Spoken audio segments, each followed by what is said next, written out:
講下點樣用呢個噴槍。首先呢個罐就係裝油嘅，裝好油之後，開好油倒落去裝油之後，跟住搞呢個槍嘴，槍嘴咁樣打橫打直，兩個形狀嘅打直咧咁樣咧，佢噴出嚟就係比較橫向咁噴射，就圓啲。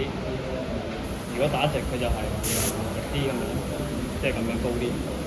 跟住就係教呢一個係控制佢，都係控制形狀嘅。如果逆時針咁樣拎到盡，佢又大少少，個面積大少少。如果係順時針拎盡，咁佢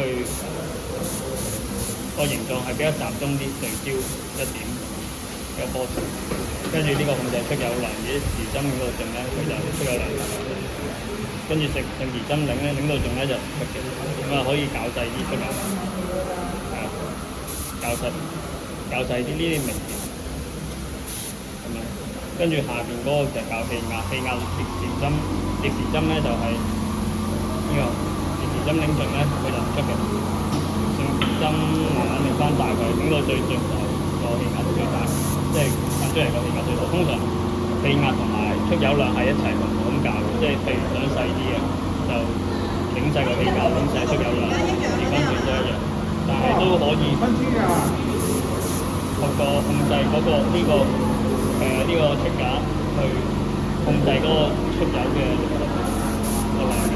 即係譬如我唔掹個掹雞唔好掹到盡，掹細啲佢其實出油量都會細啲嘅。點掹到盡咧，佢就會出得大啲。係啦，大概係咁。